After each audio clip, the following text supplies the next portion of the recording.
Chicken Show.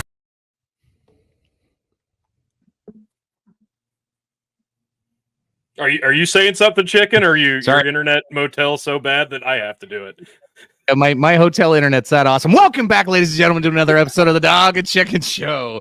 How you like that? That's real production and high quality content you're about to get from us. I, of course, am Dr. Chicken at Bark and Cluck on X, not Twitter. God, that's still hard to say. And the man, the myth, the legend, the man makes cowboy hats sexy again, as always.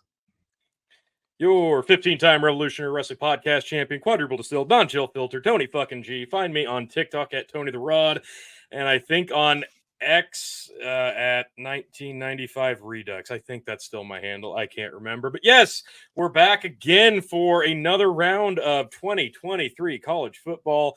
Top 25 predictions, playoffs, realignment, all the rumors, all the talk. And tonight, for the first time, we have a debuting guest with us this evening. You've seen him on Dad's Worldwide. Well, heard him on Dad's Worldwide, but making his Big Buck and Empire debut. Jeff Hunt, why don't you intro yourself and tell everybody about yourself? Hey, thanks for having me on, guys. It's great. Obviously I hooked up with you guys through Dad's Worldwide. We've been friends that go way back. I did my own sports podcast for about 3 years, kind of semi-retired last year. And by that, I mean, I do about 3 podcasts a week since then. If you want to go back and look at some of my old stuff, it's, Jeff Needs Sports. Before that, it was a Tuesday Aftermath, but I'm part of the Off the Ball Network. And basically now I'm kind of a professional guest, which is the best gig you can have in podcasts. You can ask anybody. So I get to show up on awesome shows like this, spit my feelings out there, and then go have a beer and go to bed. It's great. So I appreciate being on here, and I hope we have a lot of fun. Oh, we're glad to have you. And it sounds like when you say like semi-retired from podcasting and doing 3 shows a week, I've got like 4 this week. It's like Ric Flair retiring from wrestling. Yeah, I'm still going to do it, though. It's fine. I just don't have the world title anymore. What I kind of retired from was the graphics, the calling for guests, the worrying about the all heavy lifting. the BS, whatever. I do miss it, but being able to do stuff like this quenches my thirst. So it's kind of the best of both worlds right now. Absolutely. Love it. But yeah, this is a first. We've got a 3-way dance for the college football talk heading into the season, and we're starting early. It's next week already. This is the last Saturday, unless there's some week like -0 games. I think. Yeah, there's some week 0 games this week. Oh, so weird. Like it can't be anybody worth a shit. It's got to be like Liberty versus Lafayette or something like that. They usually try to jam one in there, but I haven't really seen anything this year. So I think basically it kicks off week 1. That's kind of been my feeling. Like I looked at it a few months ago.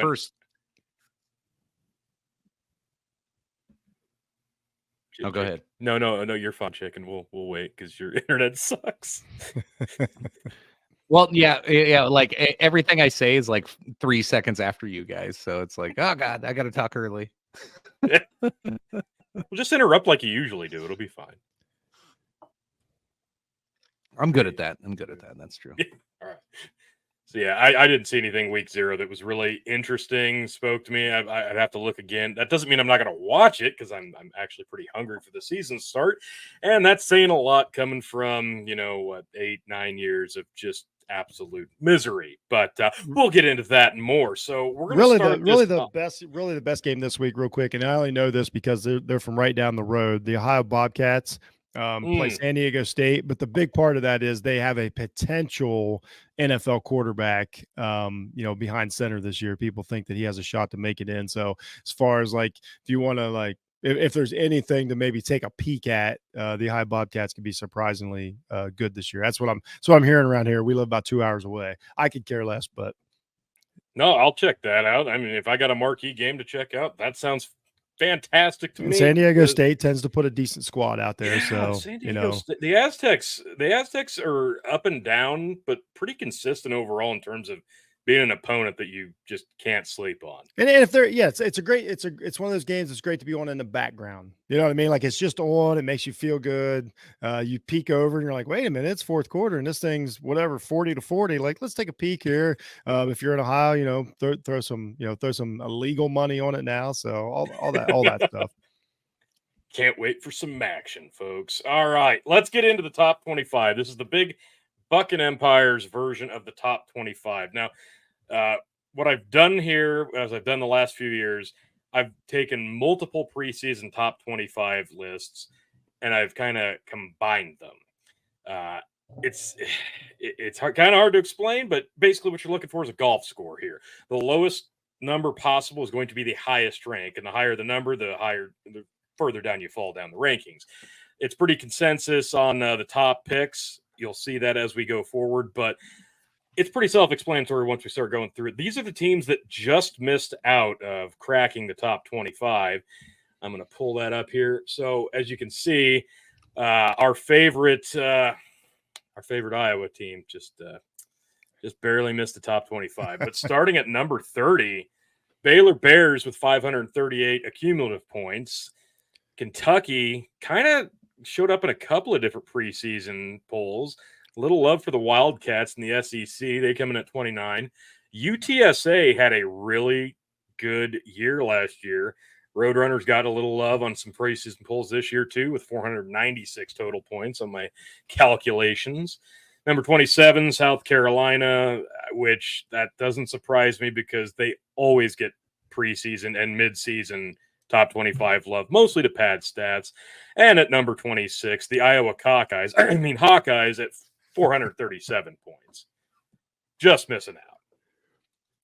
Not bad. Any thoughts on this? At 27, obviously any team that's got a legit quarterback, Rattler can possibly be that guy. So that's those Gamecocks are a team that can sneak up on you. I love the UTSA. Kentucky. Did Kentucky get a transfer quarterback this year? I cannot quite remember who's going to be the starting quarterback. I think they did.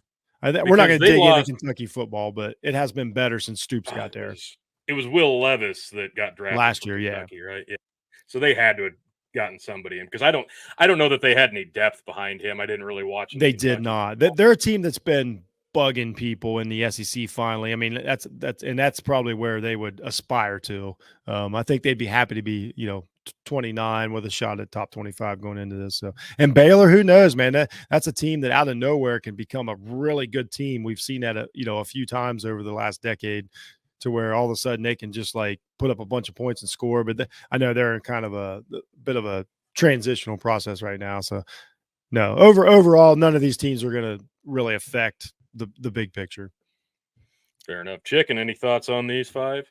Yeah. So like the only one I really want to comment is Iowa. Last year, weren't they? I can't remember. I think I remember reading the stats that they were like the best defense and the worst offense, like literally, like it's just fun to listen to anybody talking that, oh my god, Iowa, they're gonna be so good this year. I'm like, really? Are they? Like, but they were a team last year. Just as a Buckeye, I watched that game and like everybody looked at the final score on the bottom line and didn't think much about it. But if you watch that game, the first I believe it was 9 series of that game, they held their own and were right there in it, and then they could not score, and then the floodgates opened. But they were as gritty a team as people said. But boy, that offense was atrocious. And the big thing for me is the Ferentz family dynasty and the entire Iowa fan base kind of almost collectively at this point, like calling for Kirk Ferentz's head. And I think this will be his last year. I just get that feeling anyway. But what would make me happier than anything is if Brian Ferentz ends up getting that job and becoming the head coach. I'm with you. This isn't a team that I care for either. But what's funny is Iowa. This is one of my teams that I put. We'll talk about a few of them in this list, but this is one of my teams I put on my list that next year, as we all know, the world of college football is changing drastically.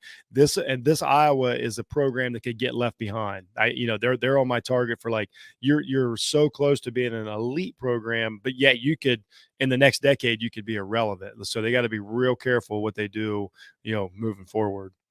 Absolutely. Yes, that is spot on. Now I'm gonna move into the top 25 here, and I hope I go the right direction on my computer here. Hey, I did. Look at that. Texas A&M getting a lot of preseason love. This one was interesting because there were a lot of. It was so up and down with their ranking. I'll pull the banner down so we can actually see that. I don't know if we can fix why that's over top of us, Yank. I don't know if you've got a different overlay, but if you can see here, they come in with 436 points. Their highest rank was number 12. Ooh. And I believe, if I remember right, out of like 15 polls, there were 2 of them that had them really, really high up, as high as like 15. And then most team, probably a majority of them had them unranked. So this was a really interesting one that made the cut, just cracking the top 25. So the Aggies get a lot of love. I expect this to be another team that scores points, but can't quite hold off big time SEC defenses. Yeah, a lot of great recruiting over the last few years. A lot of athletes out there. That's always going to get you the benefit of the doubt, and it should. It's still college football, where athletes still still wins. So I think that's Texas A&M. I know they had a lot of a lot of those guys leave, but not all of them. So they're still pretty stocked at talent in it. But in the SEC, wow, you can play really good and take quite a few losses. So that seems like to me. My gut feeling is that seems like a very fair ranking. Yeah, and I seem to remember last year everybody being really high on Texas A&M last year, and Tony, I could be wrong here, but did I say that was going to be the biggest disappointment in college football? Was everybody who was hugging on the Ags thinking they're going to be the greatest thing since sliced bread last year, and they came out 5-7 or like yeah, it was lost a rough, Appalachian State at rough home. year.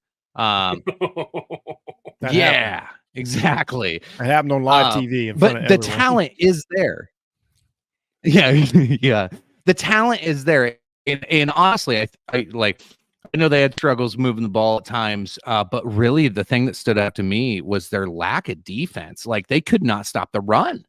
Like on average, they were like it was 150 or 200 yards. I can't remember what the stat was, but it was awful. They were allowing over 150 yards a game on rushing. I was just like, ooh, and they couldn't stop anybody. They just, if your offense ain't moving faster than what your defense can slow down, it's just, it's a disaster. Yeah, they did finish 5-7. They have the talent. Yep, okay, I was right. It was rough. And everybody thought they were going to be a one-loss team. Yeah, in the SEC West, okay. Right. Yeah, I kind of expect, even if they do put it together, I just see them losing several games in heartbreaking fashion, in big fun and gun shootout fashion. So if I had to put a ceiling on them, I'd say 8 wins. If I had to pick, probably realistically, I'd probably go more 6-6, 7-5, just based off of what I've seen from in the division in the past. Yeah, schedule's everything in college football, and like you say, all those West teams. They're all, it's all tough. Yeah. Let's go on to number 24 here. We've got a familiar foe for A&M, leaving them behind in the Big 12. Texas Tech getting a lot of love on some schedule on a bunch of different preseasons. I'm guessing this is schedule based because of the depth in the Big 12, but they had as high as 19th and as low as unranked. But look how many points they got compared to A&M, coming in a lot lower with 389.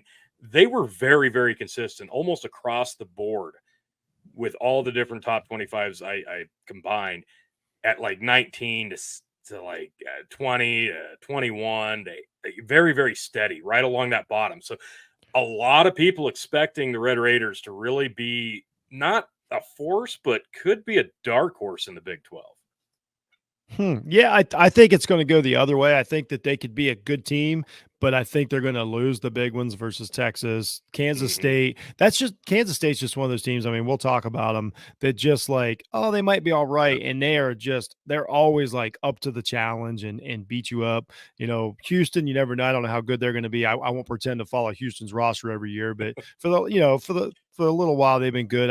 Kansas was way better last year, and I believe they have their quarterback returning. So any team that's got a quarterback college football, so I think it's going to be more like they're going to be a good team, but just take too many losses to get ranked much higher than this. So I'd say that's fair, but they'll also have a quote unquote successful season.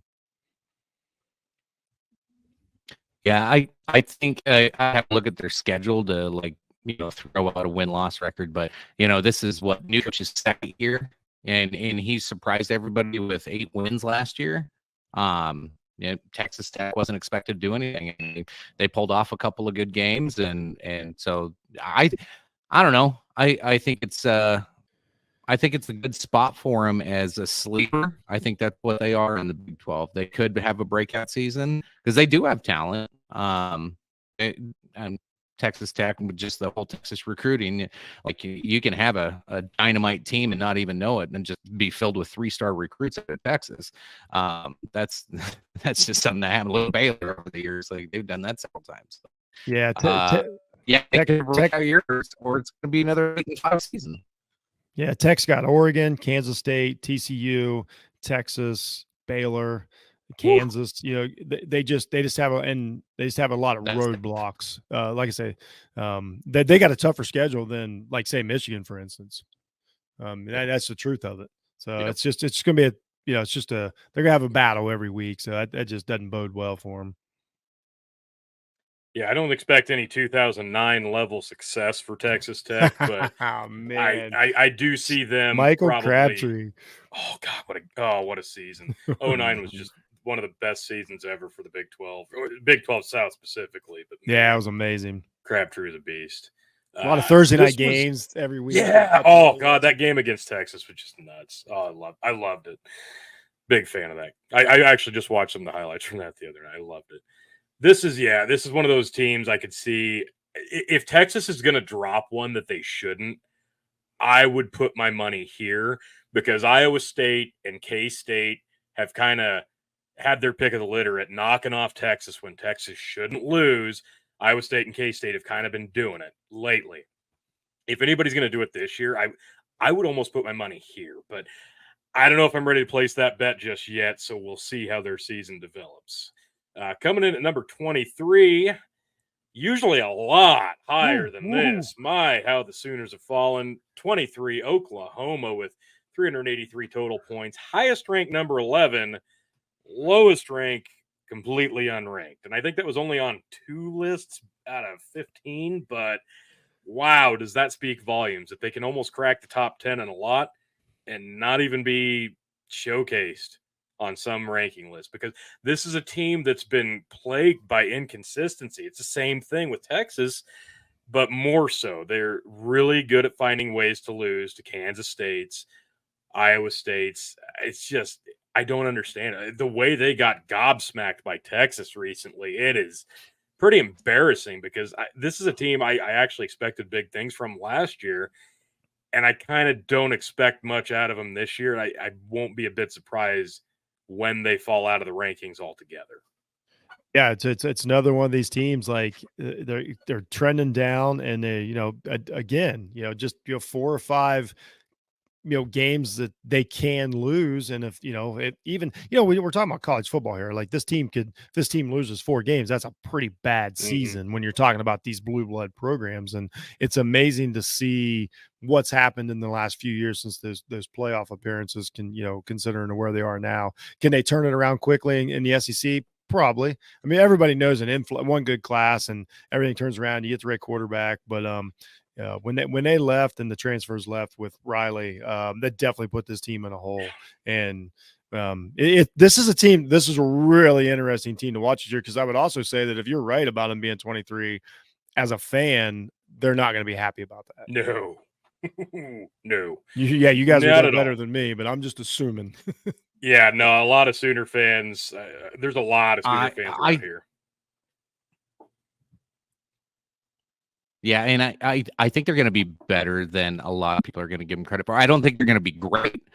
Maybe 10 wins, maybe. It is. It's a talented team. They were a top 10 recruiting class again, weren't they? Like, yeah, it's young talent, but it's talent, man. And I wouldn't put it past them. It's what's it, new coach, second year or third year? Brent Venables? Second, is that his name? Just second year. But are we sure? Yeah, I mean, that's a huge question mark for me. I don't know that guy's a head coach. Yeah. Well, and then look at their schedule. I just pulled up their schedule here. Arkansas State, SMU, Tulsa, Cincinnati, Iowa State, Texas, UCF, Kansas, Oklahoma State, West Virginia, BYU, and TCU. Texas will be a fun game. TCU is a questionable if they'll survive that one.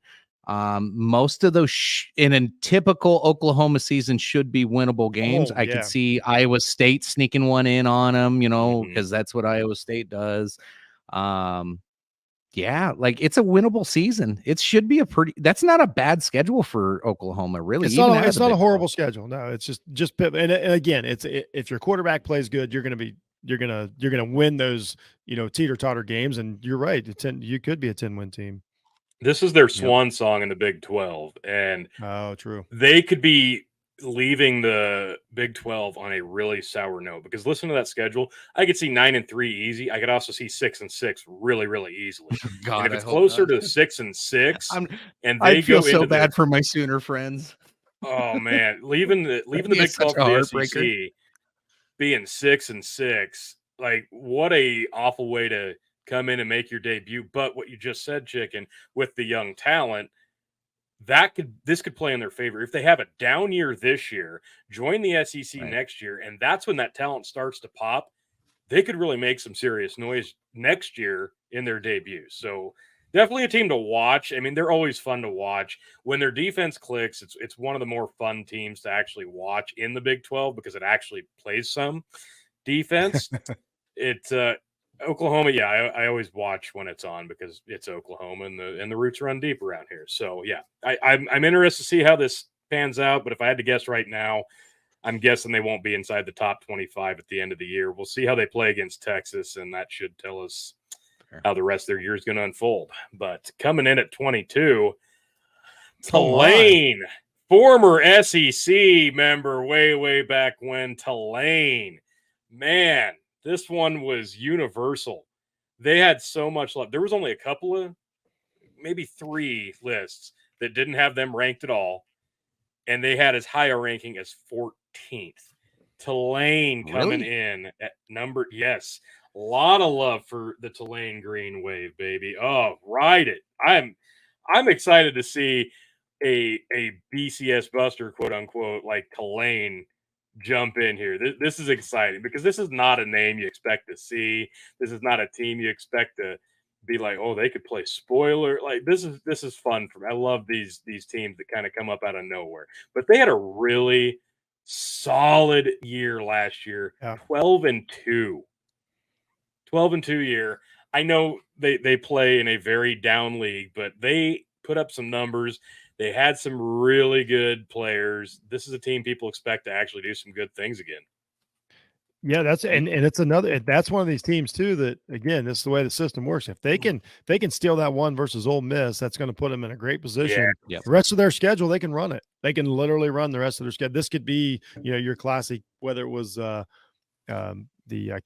Coastal Carolina, whether it was Cincinnati, one of these teams that can benefit from their conference and having a good team at the same time, and really upset. Will they let them in the, like, we'll say magically, if they go undefeated, will they let them in the playoffs? No. But no. Are they going to be, could they be top 20? Absolutely. If I remember correct, they won a big bowl game at the end of the year, right? I got the right team, don't I? My memory serves me. I think it's hilarious. In week 2, one of the most exciting games is going to be Tulane versus Ole Miss. Yeah, it's going to be that should be a really good game. It will be. I worry about them. Their quarterback's coming back, but they lost their star running back. But I mean, they do have backup. They do have talent. We'll see. Who did they play? They were in the Cotton Bowl. Yes. Were they in the Cotton Bowl? Wow. Yeah, they got some love. Let's see. Yeah, they knocked off Kansas State and USC last year. USC. That's I can't believe I couldn't remember that. That's right. And we all know how serious those teams take those. Like, take it for what you will, but it is a win's a win. Like, that's a big deal. Absolutely. Yeah, it's a huge deal. Yeah, so I said they finished on a high note, and they got that schedule. Like, that's a. But we could say the same thing about UTSA. That's almost as good as Georgia's schedule. We'll get to that. Oh yeah. We'll talk about them. Yeah, spoiler alert: Georgia's going to be fun. Yeah, they're going to be all right. Yeah, I'm so excited to watch Tulane be on TV this year. I love when there's a team like this getting some preseason love, getting some hype. I hope they can sustain it. I always like to see an underdog step up every year, and this could be another one for them. So excited to watch that.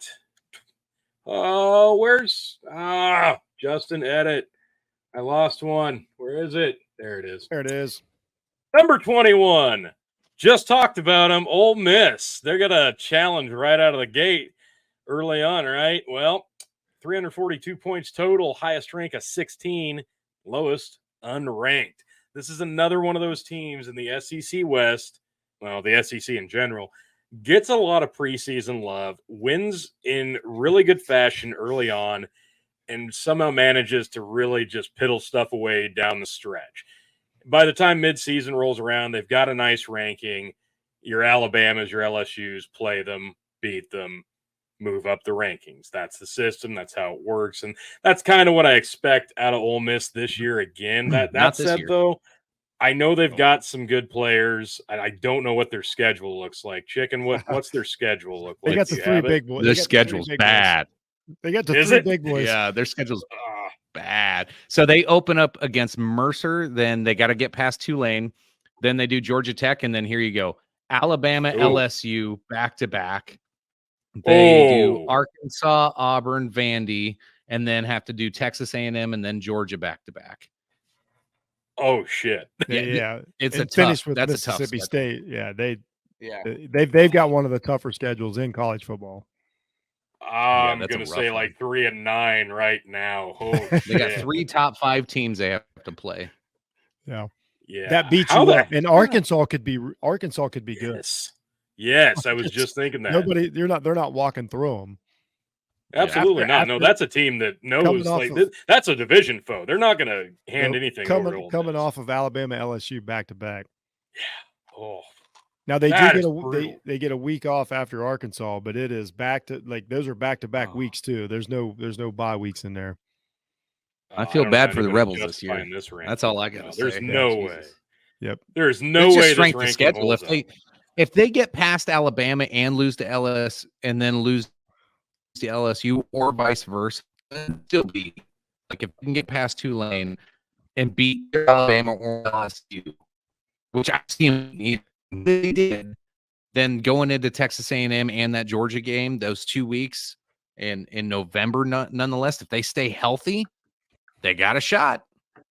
Even their bye week at the end of the year, it's a long shot before the Egg Bowls. UL Monroe, who is a program is not a gimme anymore. I mean, they got a thorough schedule, and if they take one upset along the way, even if they steal one from the Big Three, like they're still, we're talking. I mean, if they have an 8-win season, they're going to be a good team. With that schedule, if they win 6 games, they'll be ranked like 23rd because they're in the SEC West. Yeah, absolutely. Right. Yeah, I don't expect this ranking to hold up. I kind of expect another team or 4 from their division to really slap them around. So we'll see if they can get past Tulane, then we'll talk about this ranking. Number 20, there's the correct order. Okay. The Tar Heels and Mac Brown, North Carolina with 341 points, highest rank of 17, lowest rank of unranked.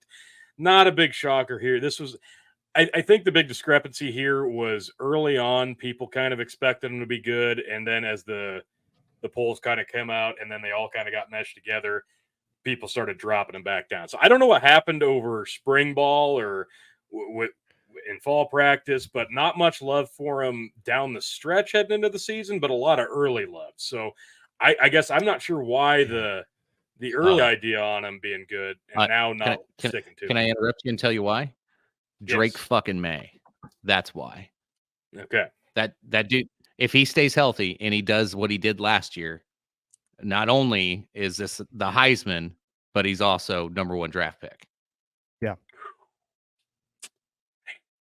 The dude's amazing. North Carolina. He's probably the best. North Carolina. The best quarterback in NCAA this season going in. I'll be shocked. Like, I think this is as low as they could possibly be. Like, their schedule, they can win. I mean, They did lose some yeah, their talent, schedule's but easy. May is so good, but their schedule's not bad, and they got big names on their schedule. Man, college football, big secret is have big names that aren't that good, and then when everybody looks at your Appalachian resume, State, it just got Miami, App State, even Minnesota, Miami, Yeah. all those names, and then if you can, at the end of the year, North Carolina State. By the end of the year, and North then they Carolina get State will be, Clemson. if they can. Yep, that's the big one. So they basically, it's one of those. Now, I don't think they're, they might be they got to be an ACC contender because of that conference. I think Clemson's clearly the leader in the clubhouse. But I mean, this is a team that I think should win 10 games, and 10 games in that. And if they take a couple of those, I mean, they're going to be. I think 20 is their floor to me. Wow. Okay, I like that. He's incredible. I didn't get to see a lot of North Carolina last year, Oh, so boy. I really had no idea what Mac Brown had going down there in Chapel Hill. Just him. Yeah. I didn't watch any of their games last year until like the end of the season. I was like, man, that kid's good. It's like, wow. Like they got him. Yeah, they snuck that kid in there. Wow, he's impressive. It's like anybody else. If they can get some of that defensive talent to step up, they could be really good. Yeah. All right. North Carolina, look for quarterback play and wish for the best. there you go. Number 19. Somebody's going to have to explain this one to me. Okay. I can't. What in the blue hell is going on here? Because transfer. I don't understand this. The highest rank for the Beavers, Oregon State, 336 points. This was fairly decisive, their placement. Highest rank is 16th, lowest rank unranked, as you would expect, but it was only a few lists out of 15 that did not have them ranked. Most of them had them pretty commonly 20th, 19th, but a few of them had them closer to the top 15. What in the hell? This is a team that is not going to be FBS level if things keep going the way things are going. And we're talking about them being top 20 right now. Someone explain this to me, please. They got the starting quarterback from Clemson last year transferred there. That's what this is all about. Uiagalelei, and that's all this is banked on, is that they're thinking he's going to be as good as he was coming in, to Clemson, and it's going to give this team to win. And do they have any defense at all? I don't know. I'm surprised at the ranking. Yeah, that's the only. I'm just trying to think of a reason. Do they? Really? So I'm looking at their stats. I have not on watched defense this team from since last Mike year. Riley was the coach. So they got let's see, Pac-12 linebacker, first team All-American Omar Speights returns. Let's see, secondary. They're losing some defensive backs, however. I'm trying to look through here of any big names. They got 2 all Pac-12 tackles, and Joshua Gray and Fuaga. I don't know who either of those guys are. So they're the one article I pulled up, Athlon Sports. Athlon Sports is touting their defense, that they're going to have a good defense this year. I just don't like they have Utah, UCLA, Washington, Oregon, Colorado all in their schedule. I mean, that's a rough schedule. And those are some, a lot of good quarterbacks in the conference, and that's, it's just seems like a lot to overcome. Yeah, Pac-12, even though they're like Pac-12's falling apart, but man, they have some talented quarterbacks this year. Holy shit! Oh yeah, they're actually loaded at talent this year, especially on the offensive side of the ball. And it's just a lot to overcome. It's scary to get it, because you're talking 19. Like that's a pretty good ranking, And this the is a thing team is, that hasn't made noise since. And we're talking about a kid, off USC on a Thursday night. We're talking about DJ, who they, pretty much across the board, people feel like he really, really, really underperformed at Clemson. So that's a lot of credit to give a kid who couldn't stay at Clemson because of quality of play. Now he's super talented, but like that's the whole reason he's not there anymore. So that it's not a lock solid transfer like some of these other guys. That's interesting that people are touting their defense, because I didn't realize they even had one. And that speaks volumes, because, like you said, there's a lot of talent at the quarterback position out in the West Coast. So if their defense is half as good as build, and they can win some of these really nasty games, because they've got a bad schedule, a rough one, maybe 19's not so far-fetched then. If they've got the quarterback and the defense and can knock off a couple of the big boys, Hey, I'd be all for it. I used to like watching the Beavers play spoiler, like And your USC. and who knows? Sometimes with these rankings too, this one doesn't really make any sense. A lot of times, they'll overrank these teams because they have a big game early in the year, Yeah. so they want it to look Yep. better than it is. But they don't really have a game till Utah, which that's going to decide a lot. Oh yeah. So it is peculiar, but they're up there. I'd like to say I'm with you. I saw some that had them up as high as 14. I'm That's like, nuts. what are we talking about here? Wow. Oregon State. God, what year is it? I swear it's 2023. So yeah, keep your eye on the Beavers. They could be making some noise one way or the other. Number 18. Oh man. Probably the division favorite, Wisconsin Badgers, 324 points total, highest ranked 13th, lowest ranked, and only on a couple unranked. Now, this team has been a thorn in my ass since joining the Big Ten, and just getting like a second win, because I think we've only really beaten them once that I can think of off the top of my head.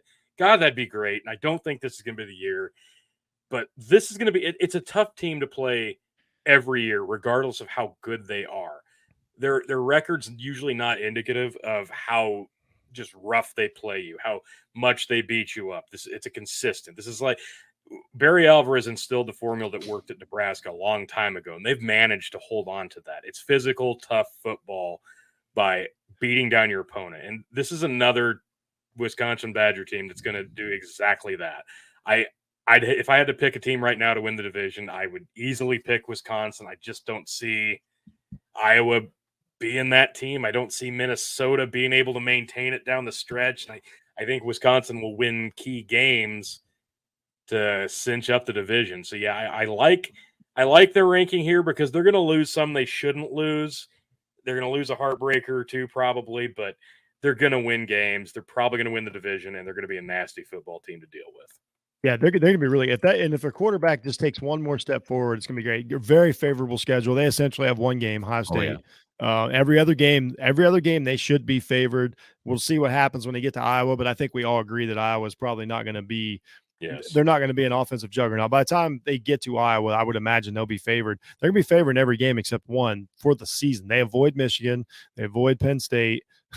So this is the year. And Wisconsin typically in this year does really well and puts themselves into position for a playoff spot. And then typically it's Ohio State or somebody at the end of the year, and I'll just say it's always Ohio State, knocks them off, at the end of the year and stops them from going forward. They were undefeated one year and went into the Big Ten championship game. Ohio State beat them.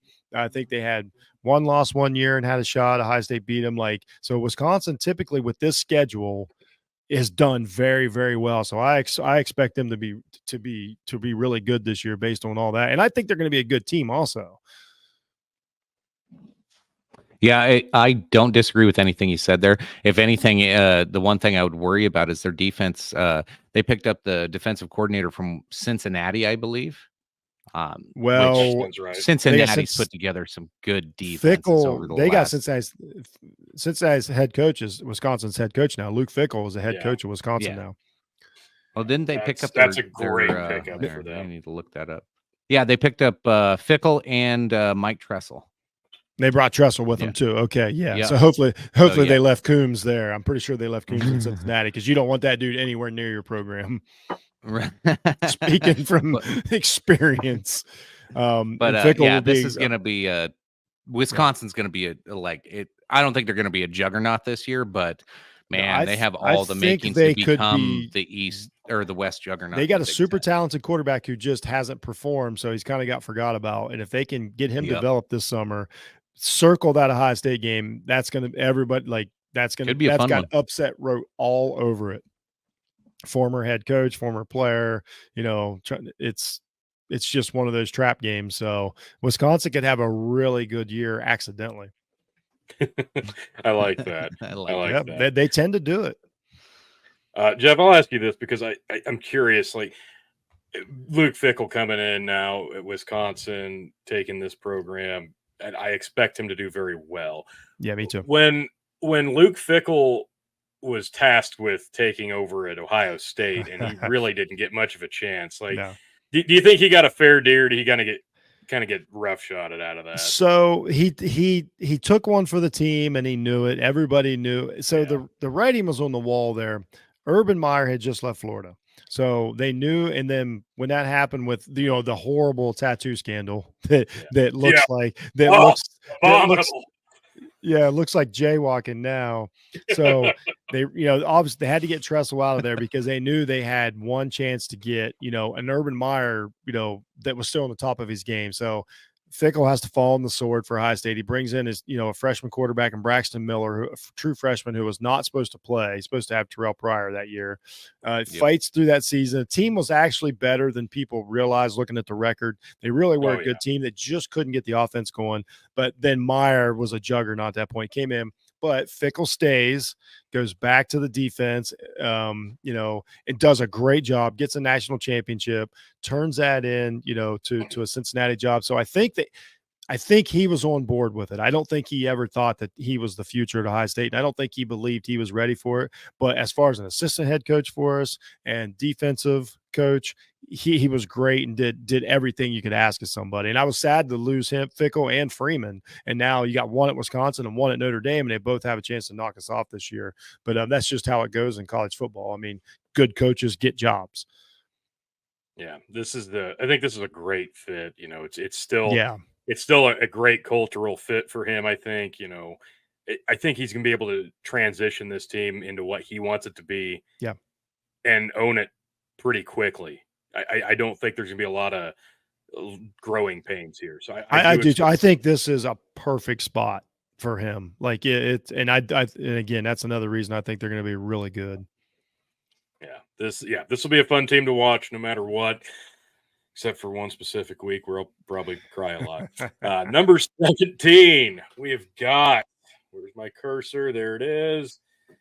The Purple Kitties of the Big 12. Yes, I did find the absolute worst logo for them. I love it. I love the pettiness. I admire it. It's not petty. No, this is just their normal logo, I swear.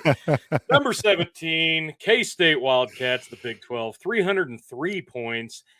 Highest rank of 14, lowest rank unranked. This is one that a lot of people want to see just firepower coming out, and they're probably going to suck ass on the defense. I'm guessing this is going to be a defensive shit show, and their offense is going to be really, really hit and miss. So this is going to be a team, in my opinion, that's going to win a couple games they shouldn't, and probably lose 3 games that they shouldn't. But because that's kind of what they had, this knack of finding stupid ways to lose last year, if I remember right. It was just infuriating because I've got a few. Well, they had Adrian Martinez, so. Well, but once he went down with injury, I mean, who could have foreseen that coming? Oh my God, who could have known that Martinez would get hurt? Holy shit! Stop me if you've seen this before. I don't know. He was actually one of my favorite quarterbacks in Nebraska. He was. I actually when he was good. I supported him while everybody else, shit on him the whole time. Oh no, I just mean as an Ohio State fan, I thought it was awesome. I supported him.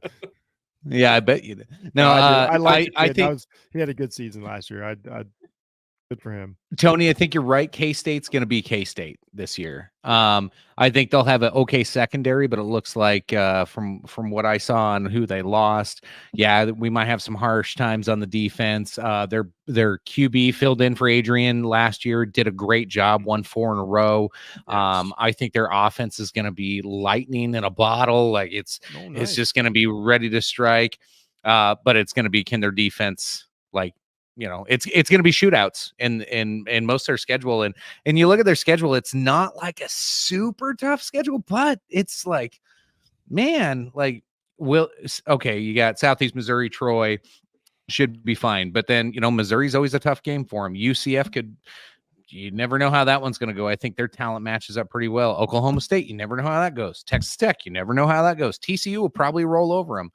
I don't know anything about Houston, just like Jeff does. Texas should kick their ass, but you know how that game goes every now and then. It's a coin flip every week for me when I look at this and be like, do I trust Kansas State to win or lose? It's almost all those games are a coin flip, with the exception, I think TCU will destroy them. I don't think Texas will. I think that'll be the game that Texas screws up this year because that's what Texas does. Yeah, I defer to you guys most. I mean, I watched a lot of them last year, but I wouldn't pretend to know what they have coming back. But I know, again, it's just to touch on it, gritty. They always will hang with the team they shouldn't and be exciting and steal one, but they also will give up one. Kind of feels like, I think 17 to me, I can't imagine being any higher than that. But I say that, and I just sat and watched them, beat TCU at the end of last season. Who knows? But it feels like 17 as a good ceiling, kind of an 8-4 team to me. It'd be another like good season for Kansas State, get a decent bowl game if you care about that, get a nice prize package and rinse, repeat. Yeah, no, I can't disagree with any of that. They're going to be amazing when they're on, and they're just going to look absolutely lost when they're off. That's what I expect. Number 16, TCU, right next to them, 291 points total, under 300. We're getting down there, folks. Number 10 was the highest ranking, and unranked was their lowest ranking. So another one that's all over the board. But I think those unranked lists are having a really, really, really tough time forgetting the way the Horned Frogs ended the year last year. Obviously, we all remember the absolute massacre of the championship game and the way that they finished Big 12 play. So this is still a really good team. I think they return a lot of talent, if I'm not mistaken, but I just don't see them being able to repeat the same success that they had last year. Yeah, and they lost their three best offensive players. I mean, just all this. It's hard to replace a quarterback. It just feels like everything's stacked against them. But they're a good program. Except for their schedule. Their schedule's favorable. Yeah, and that's college football. That's really all it's about. It's about that loss column. If you told me they were going to end up 16, I think I would agree. If you tell me I don't think they have any shot at the playoffs again this year to go back. I think they're gonna get, like you said, Kansas State's going to catch them, or Baylor or Oklahoma. A team that they could probably beat is going to get them, and then maybe Texas or one of the better teams is going to get them. So there's 2 or 3 losses there, right there. So then I expect this TCU Texas Tech to be like a crazy good game that gets like a primetime spot, and the winner of that can kind of take that spot of who's going to be the up and comer, the dark horse to win this league. Yeah, and there was a couple of those TCU games that's hard for me to wipe out of my head last year that they probably I never like to say you should have lost because they didn't, but man, they were right there. So they weren't.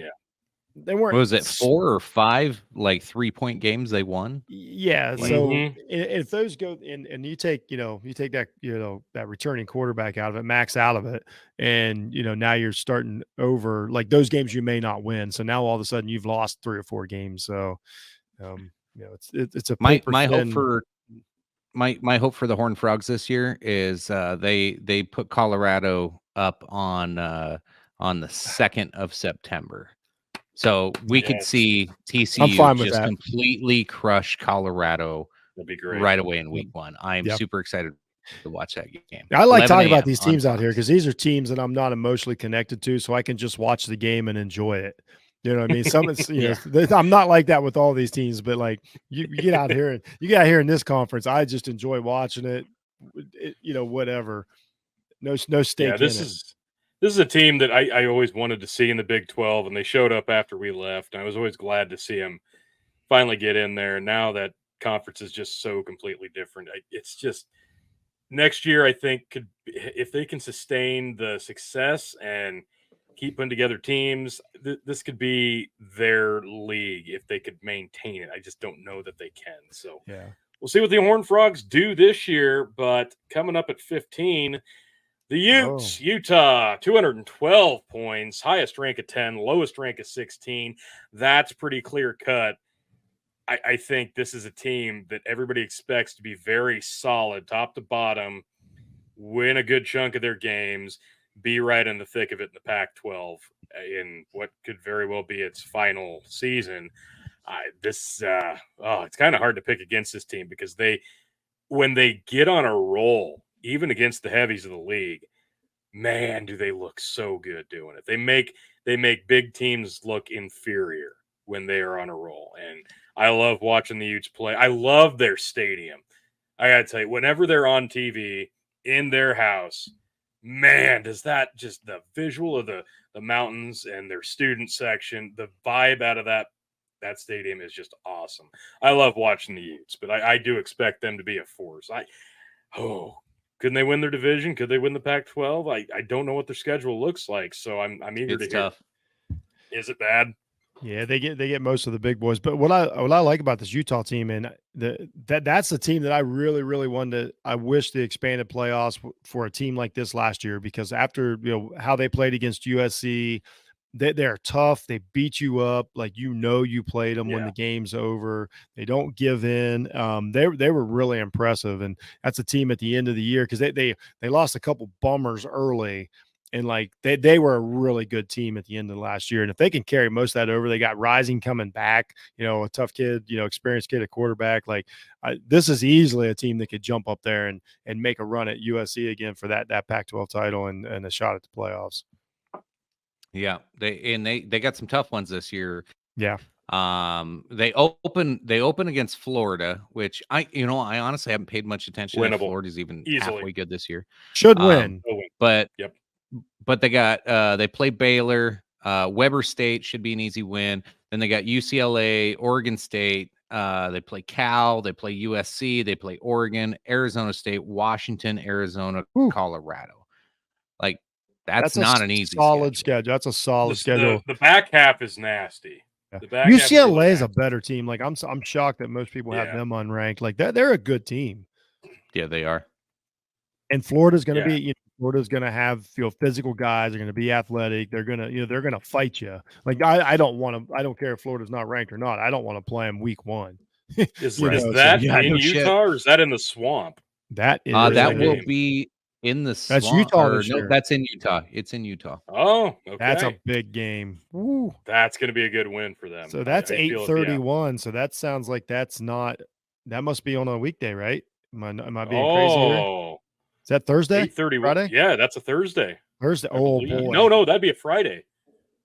Is that the Friday? Yeah, that's a Thursday game. Oh boy, pencil Thursday me in because Friday's the first. That's pencil me in for the Couch Thursday night. I think Notre Dame kicks off the season this Saturday on the 26th, and then there's a couple games on Sunday, and then I think that's the next one. Is that Thursday? Perfect. I'm in for that. That's going to be a great game to watch. All right, I'm looking forward to everything Utah does. Whenever it's visually, they're just so much fun to watch because they play hard. Stadium's great. The fans are always on fire when they're doing good, and I love watching their physical football. So excited to see what they can do. I'm pulling for them. Number 14, the Ducks, 210 points, highest rank of 11, lowest rank of 18. This is one of those teams that has just never gotten physical football consistent. When they're I was high on the Ducks last year. I thought the Ducks were going to be the Ducks. Usually make fun of Ducks, and I don't want to be a Ducks fan. And last year I was like, I think Oregon's going to be great this year. Bo Nix, man, this is going to be great. It just wasn't there last year. They were for a while. I mean, he was a Heisman contender. Yeah. I don't know. They just disappointed me last year. I don't know if I don't know if I can get on the Duck this year. They kind of feel like TCU in some regard, like where they let you down when they shouldn't have. But I feel like Oregon has a chance to. Because I think their schedule's somewhat favorable. I'm reading all these articles that go through why they didn't do great last year, and they're there's these huge Athlon's got this almost full page cutout of all the excuses the Ducks have for sucking last year at the end of the season. It's just everybody's we rank them 11, but here's why it's different this year. Oh come on! I assume they get some of the bad games at home, and that's kind of why they're where they're at. So I don't know that I'd pick them right now to win the division, make the championship, but it's a team I'm always going to check out when I see them on. They're at Washington and they're at Utah over a 3-week span. So it's like Ooh. if it looks like if they can take one of them, then they'll keep themselves alive. And they got USC late, and then they got Oregon State at home, for the Civil War to finish it up. So Love but in that game. between, it's Yeah. there's some relief. Not easy. But it's not an easy schedule, but it's not the worst I've seen. So they could make some noise if Nix can. I don't know. I honestly, I think it's his 6th season. I'm pretty sure, but if he can, man. drum it up, and They should start off. They could make some waves. Or 5. They're going to They should start off 5-0 heading into Washington game. Yeah. Yeah, it's going to be a big game. Yep. That should be solid. Yeah, that'll be great to see. Yeah, they're going to be in great shape. They'll probably, by the time things shake out, they'll probably be right around top 10 heading into that Washington game. Well, spoiler alert, we'll be talking about them very quickly here. But first up, at 13, we've got the Vols. Oh, boy. Tennessee, 178 points, highest rank of 7, lowest rank in 19. So, man, this is one of those teams that just when you think they're coming back, they find a way to tailspin right back down to the bottom. So is this finally going to be it, where Tennessee puts it together and really makes a stake for winning the East Division? Like we know Georgia's not exactly going to be conditioned to beat elite talent. When do they get the Dogs? Because that's really going to determine how they don't get the Dogs till the end of November, 11/18. Yep. The only challenges they have up until that point, Texas A&M in October 14th, and then Bama the week after that. Yep. They got 3 games on their schedule. This could be a top 5 matchup against Georgia if all the cards fall right. We could be looking at like a top 1. It could be a top 5 against them in Bama. Yeah. Yeah, it could. So Tennessee should be. But Tennessee I would not want to make serious noise. Yeah, I would not want to be Tennessee going down into Alabama after last year. Like Saban doesn't tend to take that stuff well. But they've got it in front of them. They've got a good schedule. They should be 5-0 before the Texas A&M game, which they get at home. If they have the momentum of being 6-0, beating Texas A&M, which I can't remember what their beginning of the season schedule looked like, if they're still going to be ranked at that point or not. This could be a number 4 Alabama versus a number 5 or number 6 Tennessee team at that time. And even with that the could loss be a there, huge game. Even with the loss there, that Georgia game should mean something for the division. So Tennessee's they're in a good position. They're ranked. Yeah, they can lose to Bama and still play against Georgia and be in the conversation. And to finish with Vanderbilt, you're going to win that game. Oh yeah. You got Missouri before Georgia, so you got a little. That's how college football works. Like you have to overlook these teams and take 2 weeks and prep for the big games. That's just how it is. And they've got relief. They've got UConn late. They've got relief late in the schedule. The SEC is so good at padding. They sure are. That Kentucky game could be an upset, though. They're so good. They give you a breather at the end before the big rivalry week. They find a way to give you a good record heading into the meat of it, into the middle. But then that back end, they give you the SEC is so good at scheduling. And it's not like the SEC East. I got a scenario for you. You're going to hate this. They're going to go 6-0, head into Bama. It'll be like number 6 Tennessee versus number 3 or 4 Alabama. They beat Alabama, and everybody's like, "Oh my God, Tennessee's back!" And then the next week, they go to Kentucky and they lose. I could see that 1,000%. I could see it. It's all in the arm of Joe Milton. If he's grown into the player that people thought he was 4 years ago, it's another one of these guys. Like he's been around, he's uber talented quarterback. And does he finally figure it out? Does he if he plays in the system and becomes accurate like Hooker did last year, Tennessee's going to be fantastic. Like absolutely. That's right. Fantastic. They lost Hooker. Yeah, Hooker's gone, but Milton, Milton's actually a more physical quarterback, better arm, better everything. If he can just play within the offense like Hooker learned to do. And I always give a guy a chance. Like I'll assume he can. If he reaches potential, like Tennessee's going to be fantastic.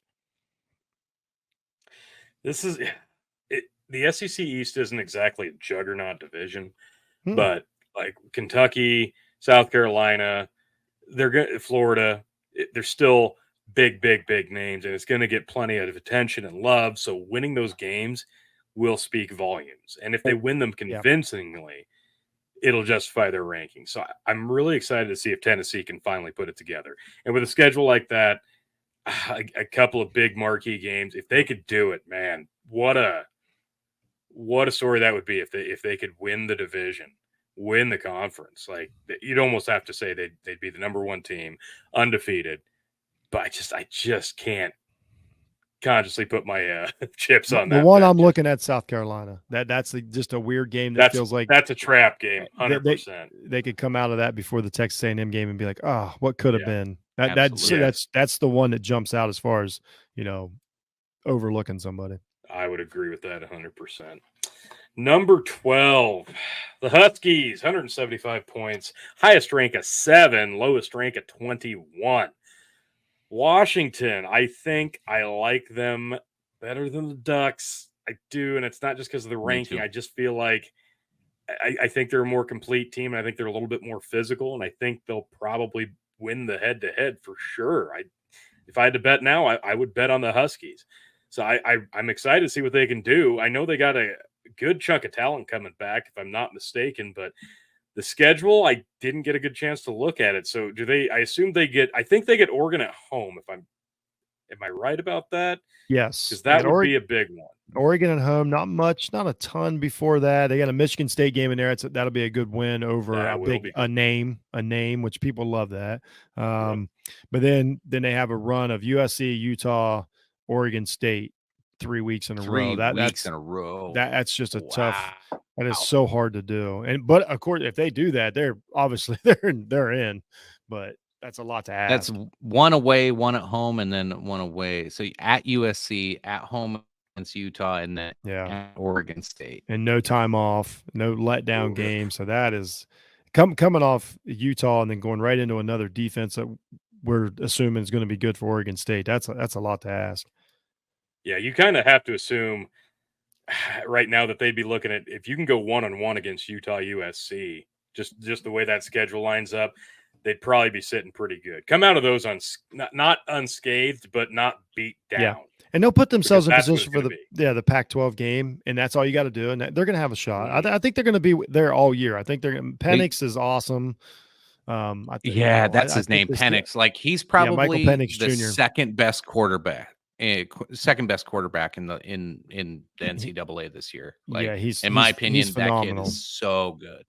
And he's so he's like proven that 4,500 plus yards last year. Yeah. Woo. Jesus. And can make just incredible throws and keep a team in it. Had really stepped up last year after getting hurt in Indiana and transferring. Did he have 2,000 or 3,000 yard receivers last year? I know he had at least 2. I'm not sure. He just lit it up. He's amazing. I'm shocked he didn't go pro. So those are video game stats. Yeah, he's a video game player. He's just a video game player. That's awesome. So yeah, this is again, you don't expect them with a tough slate in the thick of it to go unscathed. But within the Pac-12, you don't have to be perfect. You just got to win when you need to and not look ugly in defeat. That's why I like the Huskies. They actually have a good defense to get along with that. With that fiery offense they have. Like I think they can clinch it. I like this ranking. I expect them to fall a little lower than this. We'll see where they're actually ranked when the season kicks off, but I expect them to fall, but I do see them being able to climb back up pretty easy. So I like the ranking, and I think there's room for improvement here. So I think the only teams they'll drop behind if they flip anybody before the season starts is that, I've got them at 10, basically over here, 10 or 11. Maybe Tennessee, they put Tennessee above them to start, but like you said, it weed itself out. It's really irrelevant. As long as you start in like the top 15, you don't have to worry about anything. Just win. Yep. Win when you can. Yeah, just win. And do it a lot. Number 11, the Irish, Notre Dame, 174 points. Yeah, not a lot of breathing room between them and the Huskies at 175 and 174 for the Irish. Highest rank of 9, lowest rank of 17. This is one of those teams that they're going to get love no matter what, whether it's earned or not. Even on the years where people aren't like crowing about them, they still get some attention. Is this one justified? They're coming in 11 here. I know that they've got the ACC teams, so that's going to play in their favor. Mm-hmm. What's their hardest challenge? I think this is all schedule, isn't it? They got Ohio State and USC this year. Oh, they've got both of them. Oh, and shit. Clemson this year, and Clemson, Ohio State, No! USC, Clemson. Yeah. Oh, they drew Clemson on top of Ohio State and USC. Oh, yeah, wow. that's part of that ACC deal. And then they went and got one of the best, quarterbacks in college football out of, kid out of Wake Forest, Sam. I'll say his name right. Hartman. Yeah. I almost called him Hartwell. So, and they finished the year. They were a team. I said last year as an Ohio State fan, I'm glad we got them early and didn't have to play them late in the year because they got tougher under Marcus Freeman. Beat you up. We're physical. We're starting to figure it out. And what they were missing was that quarterback, and they got that quarterback. So I have every reason to believe this is a legit ranking. But they do have their schedule's not super tough, but they have 3 giant games. It's a Big Ten, a Pac-12, and an ACC juggernaut in the wake. Like I thought maybe this ranking was just based off of an easier schedule. But yeah, they drew a pretty nasty one because they're going to have some tough tests they usually do. Yeah, they got Navy to open up Saturday, week 0. Not a pushover. So Navy at home, Tennessee State at home, then they go to NC State, and then Central Michigan home, and then Ohio State at home. So in week 4, it'd be their 5th game, but it's week 4 against Ohio State. So that could be yeah, that's huge. Really but then they come back, Duke, Louisville, get a little rest, USC at home, enormous. Then Pitt. Pitt game's at home. Oh, Pitt'll beat you up and be ready. And then Clemson at Clemson. So they got about a 5-week run there to where that's their whole season. But then they finished with Wake Forest and Stanford. So like all they got to do, just like we talked about with Washington a minute ago, they got to knock off Ohio State or USC, and they're going to be right in it. If they knock off both, I mean, they're set. Yep. Yeah. All right, Irish could make a run of it. Which makes me sick to my stomach. I just want to be on even. Totally fair. Totally fair. All right. Number 10. This one makes me sick to my stomach. Texas, 157 points. Highest rank of 5. Lowest rank of 12. You hate to see it. The Longhorns back in the top 10. And man, there is just a general consensus that this team is on fire. They're going to light up everybody. They're going to beat Alabama. They're going to win the Big 12. They're going to make the college football playoff. This team's going to be unstoppable because Texas is back, right? Again. Again. 2 losses. They'll have 2 losses this year easy. I see 2 on the schedule. Yeah. Bingo. Good schedule though. 10-2 is my exact. It's a favorable schedule. Good schedule. I'm going to say they could lose like a Texas Tech or a TCU. They'll beat Oklahoma. That's just Kansas State. Alabama will beat them, and Kansas State will knock them off. I don't know if I'm sold on Iowa State. Iowa State might like sneak one in right at the end of the season. Because that's the thing about out there in the Big 12. One of those teams you guys have talked about all night is going to be really good. And we don't know which one out of that pack, whether it's Iowa State, Kansas State, whoever. Or it's just Iowa State finds your worst day. Iowa State's really good at finding you at your worst day and exploiting the shit out of it. Like they're amazing at it. It's amazing because they've done it for so freaking long. Every year they manage to find one team on their schedule and just be like, ranked team. We have no business being on the field with you, but we're just going to go ahead and beat you today. It's nuts. And Texas is fallen victim to that. Like, embarrassingly.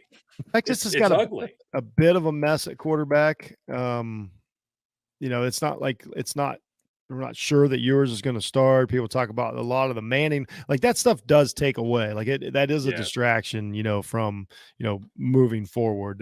We'll see how they handle that, see how Sark handles that. And yours, I think last year most people agree they should have beat Alabama. Like they had them right where they wanted them. Obviously the injury, the Shoulda, call in woulda. the end zone, whatever. But they were right there, so we know that their talent level is pretty good. So but they that also call as a Husker fan, we all had a little warm feeling in our I'm hearts so- after a Big I'm 12 so- championship Yes. game. Like totally that we got fine with that. screwed out of. Oh We're boy, like, that was rough. yeah, we were like, you Uh, know what, Texas, how's that feel? My goodness, How's that My feel? goodness, that was rough. I know you didn't even have to. I know exactly what you're talking about, Yep. man. 2009. I'm surprised We'll never it- forget. Yeah, that was Sue's I still team, go right? back and watch highlights of that game, and Ndamukong Suh just beating the shit. Yeah, out that's of what I was just Colton getting ready to say. I'm Boyd. surprised Sue just didn't snap and just eat somebody, literally eat Oh, somebody. Did everything but that. Man, That's the last fun memory I have of watching a Texas game until, 1 second. But yeah, Texas, number 10. Sorry, I brought up that favorite. bad memory there. don't no. worry. I got all kinds of them. We just ain't got to them yet. Number 9, Clemson. Kind of a low ranking for what has been pretty consistent top 5 team. Highest rank of 2, lowest rank of 14, coming in with 155 points. I still think that regardless of ranking, Clemson has done enough over the years to cement itself as the team to beat in the league. Schedule aside, this is a team you can't ever take lightly. You've got to circle it on your calendar. This has got to get your best effort every time. I know they're not nearly as stacked as they're kind of used to being, but what they've got surrounding the rest of the team is going to be good. They're in good shape. Yeah, they're in good shape. Here's the deal, though. Like this is the juggernaut of the ACC, who's won 10 games or more for 12 seasons straight, but they didn't make the playoffs back-to-back years because of their strength of schedule and that, well, they'll never put you in the playoffs if you lose more than one game. No matter if you're the ACC champ or whatever, like weird crowning they do in the ACC these days. I am worried about Clemson long-term. Like let's see what happens with the ACC in the next year or two.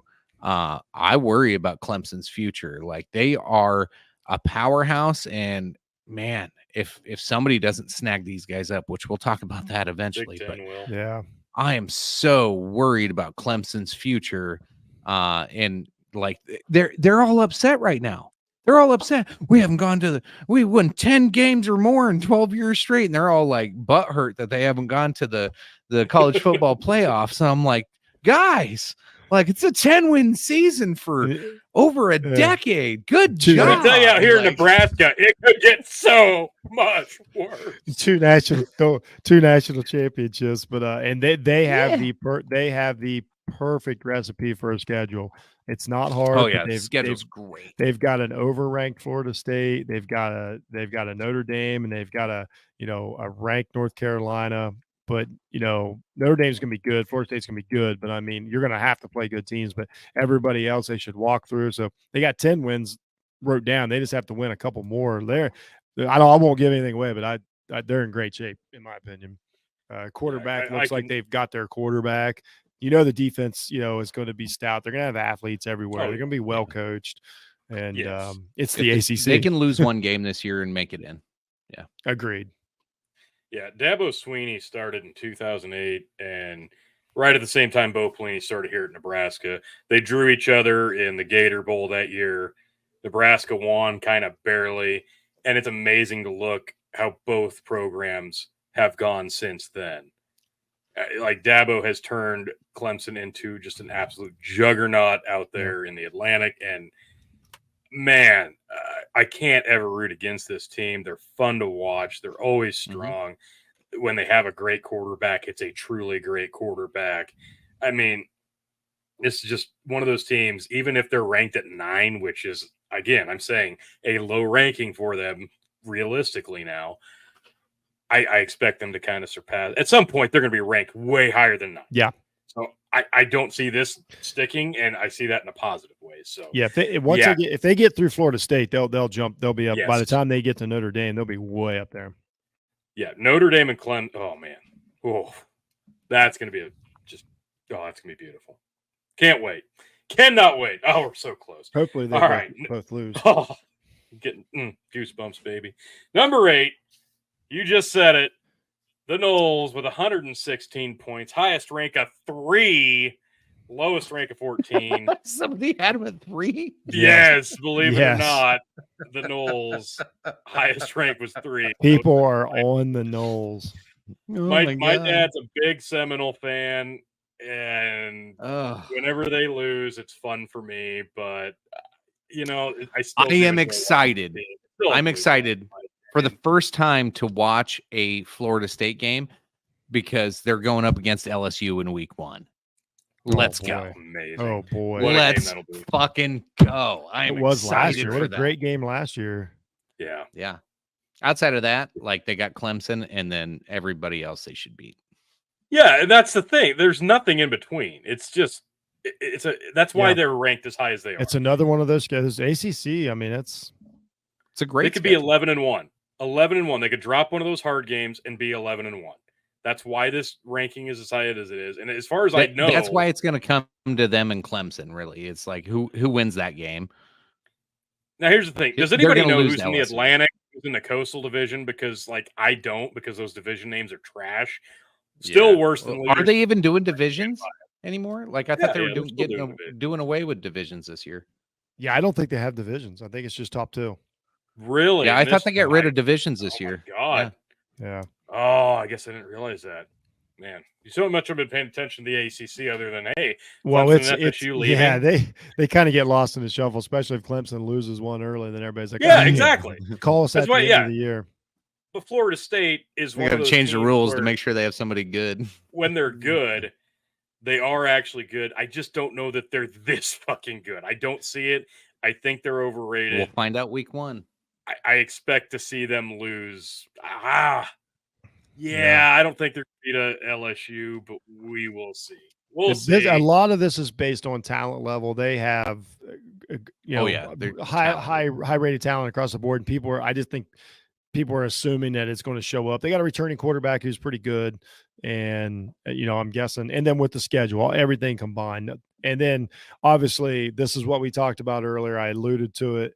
When you have the opening game against LSU, your ranking's going to be higher. Like we see it, like LSU and Florida State were going to be ranked top 10 if they had, if they moved their punter to quarterback, they still would have put these two top 10. So then, and it's on ABC, so we know how ESPN loves to, it's going to be a top 10 matchup, blah blah blah blah blah. So a lot of that boils down to, we see it every year. Yeah. It's nothing new. And what was it last year?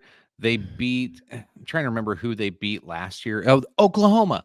Oh, you beat Oklahoma in the worst year they've had in what? How many decades? Yep. Like that was their big crowning victory. They won 10 games on an easy schedule last year, and they were like, "Yeah, and we beat Oklahoma." I'm like, "Yeah, that doesn't make you like elite." So like 5 other schools, yeah.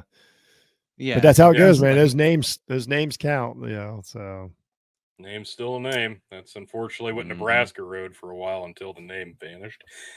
Anyway, more depressing news. Number 7, Penn State, 112 points, highest rank of 5, lowest rank of 10. Nittany Lions getting a lot of love. Holy crap. What a division this is going to be over the Big Ten. Yeah, unfortunately. Holy shit. Murderer's Row. Penn State stacked. I mean, they're going to be fantastic. I expect, honestly, even if their ceiling is 10 wins, you could almost make the argument that their basement is 9 wins. Yeah. That's how I feel about this team. This team is going to just be physical every week. I don't think Yep. they're ever going to take a week off. That's If kind of the vibe I'm getting from this team. If their quarterback's pretty good, they're in great shape. Franklin's a great coach. I've said that Yes. since he's there, and I mean that like it drives Yes. me insane. But he's done a great job. We've been able to hold him off, for the last few years, even though as they keep getting better and better.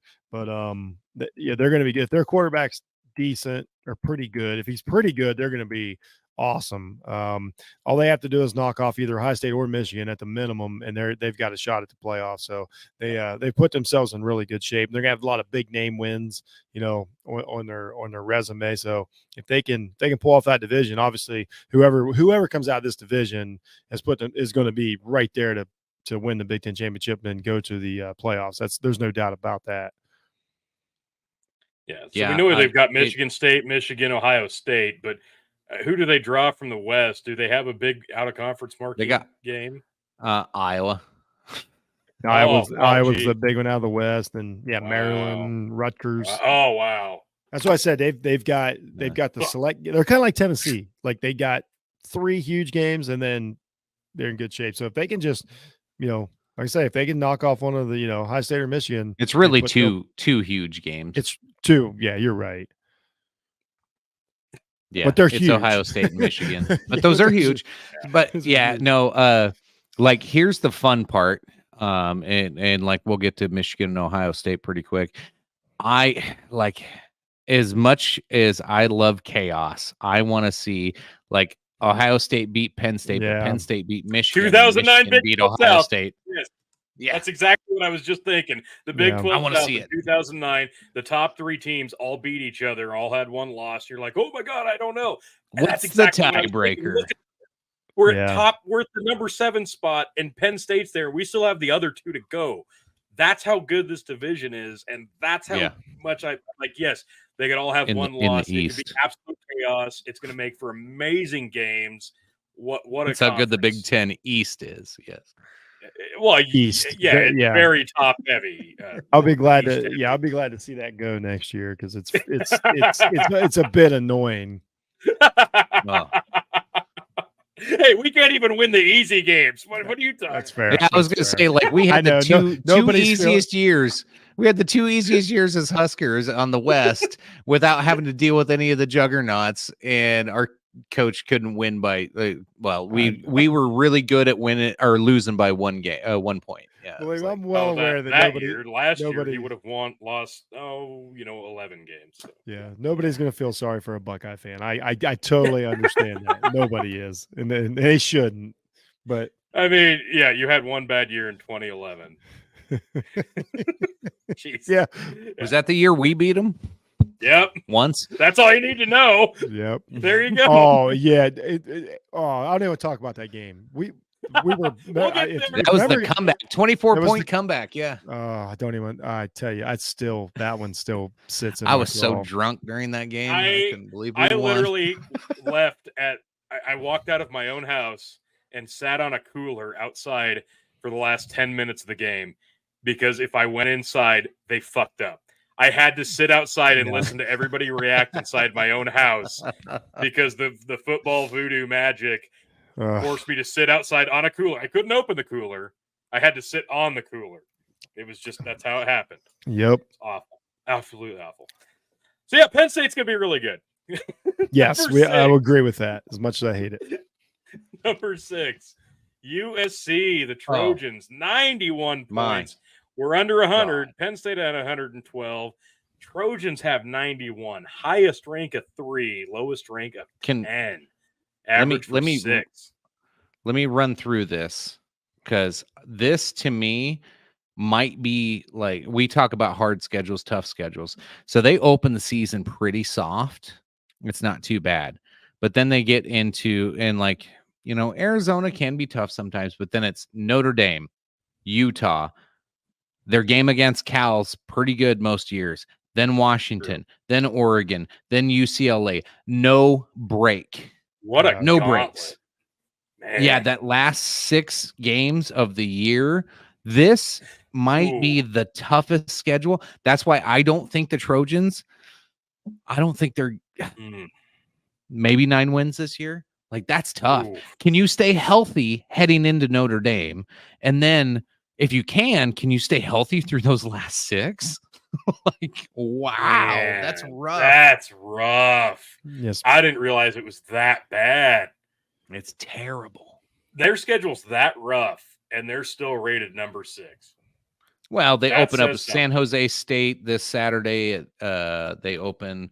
Then they got Nevada at home. San Jose State at home, Nevada at home, Stanford at home, Arizona State at home, Colorado at home. So 5 home games. Or wait, no, Arizona State at Colorado and at Arizona State. But those are winnable. Yeah. So they should be That's- 5 or wow. 6-0 heading into Notre Dame, and then it's just. Yeah, it's shift a gear, guys, because it's a gauntlet. Those last Notre 6 Dame, games. Utah back-to-back's rough. That's really brutal. rough. Washington, Oregon back to back. That's That's and rough, too. UCLA and Ooh, UCLA man. right after that. Like, Ugh. and I don't Ooh, think man. Cal's a break for him. Cal's not a break for them. That could be a tough game still. This is ugly. Yeah. And they're still ranked 6. So yeah, I'm excited to see if they can sustain any kind of this momentum. That's pretty generous ranking with a schedule like that. I don't know. I just I like Lincoln Riley. I think he can do well. Man, that's rough though. Holy crap. All right. You guys think this will stick? No, I don't. I did before we started talking about it. Fair. Yeah, that's exactly what I was thinking. Yeah. It'd be fun to watch. All right. A lot of good games. Number 5. The Tigers of LSU. 88 points. Highest rank of 4. Lowest rank of 9. Very consistent. The Tigers are going to be really, really good. Yes. Or are they? They're going to be really, really good and might have a few losses. Tough schedule. Yeah. Yeah, that's kind of where I'm at. Like, I liked the predictions where they just It's come up tough, short but against doable. Alabama, go 11-1, Agreed. and could somehow still magically wind up in the playoff. Like that's how good they could be, and how rough their schedule is. Yeah, it's a doable schedule. It's tough. Like, you open with Florida State, you get 2 weeks of some easy ones, and then you get Arkansas at home. Then you go to Ole Miss. That could be a tough game. But hopefully you head into that game 4-0, and then you go to Missouri. You get Auburn and Army at home, and then you That's have a to go good to point. Bama. It's really, I mean, it's not miserable. It's just tough. Up until that Alabama game, it's manageable. It's doable. And then that's your test. That's your big test. And then don't slip up against Florida or Texas A&M at the end of the year. It's all about that Alabama game. Oh, Even if you lose to Ole Miss or Florida State, you got to beat Bama. Like, that's their focus on the season, is beat Bama. Yeah, if they don't beat Yeah, Bama, it does none of it. It's all irrelevant. You're right. exactly. I think they will beat Alabama this year. They're going to be I have good. a feeling. Daniels is back, in full swing. I think Kelly's a really good football coach, like even an in-game coach. His teams always seem to be prepared, even when he was at Notre Dame. Yeah. Like they were almost always prepared and ready to play and played well. And now with slightly better talent, I think this is going to be a really good team. I really do. I do. If I had to call it now, I'd say LSU beats Alabama, but Alabama does beat Tennessee. So, well, yeah, could be interesting if it shakes out kind of like that, because the East gets a little different. I don't know that the West is going to be, if it's LSU Georgia or if it's Georgia Alabama, I don't think that it makes a difference, and we'll get to that. Number 4. All right. Oh no, I'm not even going to say a word other than 59 points. What a drop in total. 88 points for LSU. 59 points for Ohio State. Highest rank of 1, lowest rank of 6 for number 4 spot. Who would have him at 1? Ow. I'll have to look back. Chicken, I don't know. Do you still have the screen grabs of what I sent you? Because I can't remember who had I them can at find one. out. Yeah, give me a sec. I'll find it. It was one ranking, and I can't remember who it was off the top of my Was head. it just Chicken, some? Was it just some dude that lives? I tried to find almost reputable. I tried to take all the Yeah. reputable ones and then a few obscure ones. It wasn't some dude in his basement. I swear. I think it could be, Oh, Tony, but that you was didn't like give me the the. only one. Oh wait, Sports Illustrated had Ohio State as number 1. That had to be like super early, though. Yeah, everybody else has Georgia as number 1. Yeah, I don't know how you. Spoiler alert. Yeah, I don't know how you couldn't. Here's a question: Ohio State, it's quarterbacks. We don't know who the starting quarterback is yet, but we don't necessarily have to. In theory, That's until Sports Notre Dame. Illustrated list. I'm so sorry. That's Sports Okay. Illustrated list. I'm gonna have to share this. It is bad. Yeah, they tried. Yeah, now you're right. Now that you're saying that, I remember one. Yeah, of they them had being Texas terrible. at 5. That's who clickbait. had him at 5. Okay. Clickbait. Yes. All right. Go ahead. Sorry, Jeff. But it's just like every other team. Like Ohio State's got a tough schedule, but a schedule that puts you in the playoffs if you perform well. Me personally, I don't know why I'm supposed to think that their defense is just going to all of a sudden be good. Just because they keep saying they're going to be good. Like we haven't seen that in 3 years. I've got serious doubts that they're all of a sudden just going to, become, the 85 Bears. So they got 4 really tough games on the schedule. I cannot see them going 4-0 in those games. I think I wouldn't even say take a step back. I just think it kind of catches up with them this year. I don't think they come out of the East, a spoiler alert, but they're going to be a good team, but they're just until I see that defense show up, there's no reason for me to believe that they're going to be able to stop anybody from scoring. Yeah, I kind of told think you what that's my dream this year is. Penn State has 1 loss, Michigan has 1 loss, Ohio State has 1 loss. I want to see the chaos. I anticipate it. Now, I don't care if you guys beat Penn State or Michigan. Either one I'm fine with. Or both, and then lose to Wisconsin, which would be kind of embarrassing. But Don't do that. Or lose to Notre Dame. That's not as embarrassing if Notre Dame does well. But yeah. Yeah, it's not conference. Yeah. No. I just, this is that team that it doesn't matter. Every time they take the field, this is a team that's going to be absolutely terrifying when you see that Big Ten to win up against your team. And I don't care who you are, especially if you're Michigan or you're Penn State. I don't care how good their ranking is. When they see that they're playing Ohio State, like they know that they're going to get scored on at one point. And when they do, it's probably going to be in the most embarrassing fashion because Ohio State has done something better than most teams. And that's find a way to score points and make you look completely and utterly inept when they do it. And that's probably the biggest quality I've always thought about Ohio State. When they score, it is just it's perfection when they find the end zone.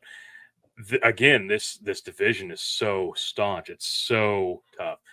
They've got to beat at least one to have a crack at it. Oh yeah, for sure. Have to. And if it is a scenario like 09 Big 12 South, where the top 3 heavies all have a loss, it's going to come down to the rest of that schedule. That Notre Dame game. Yeah. Whew. Holy shit, do the ramifications major now. Major. So they've got a chance to absolutely secure this number 4 ranking, I feel like. And maybe the defense quite isn't there, but it's still Ohio State. And I got to laugh because, Jeff, this is the most negative I've heard you all night talking about teams. And I love it. I absolutely. Because I watch them day in and day out. And it's just like until I feel it. Until I see them tackle somebody, I don't know what to say. Like, yeah. No, if I knew who my quarterback was going to be, it'd be nice to know who, that would yeah, help. that's terrifying. I think I would feel better if I knew who the quarterback. That's and I know we got terrifying. And like again, nobody's feeling sorry for like all these 5 stars and 4 stars and all that. Like I'm not worried about the team being talented. I'm not worried about the team being good, but good does not cut it. Like I can't tell you enough from being in the heart of Buckeye country how anything other than a great season, beating Michigan, going to the playoffs, and probably playing for a national champion, anything less than that is an absolute failure this year, and they'll run day out on the rails. Like that's where we're at. Like nobody is like cool with what's going on at Iowa State, even though they just went to the playoffs last year and came within inches of probably winning a national championship. Let's be honest. So it's kind of a weird spot to be in. Man, I miss high standards. I really do. I know, and I'm happy to have them. I want to be totally clear. I am happy to be a spoiled fan. I do not want to. I wish I could play that meme, the lowered expectations of the couple walking down the beach. Yeah, that's every any or every loss this year it'll feel like a bomb going off. It's going to be bad. If I had to call it now, I feel like it's Penn State's due one against Ohio State, right? If we're going to get that triple loss situation, Penn State will catch Ohio State. Ohio State will beat Michigan. Michigan will beat Penn State. If it's going to shake out like that, that's kind of the scenario I would anticipate. But that probably feels more accurate. Yeah.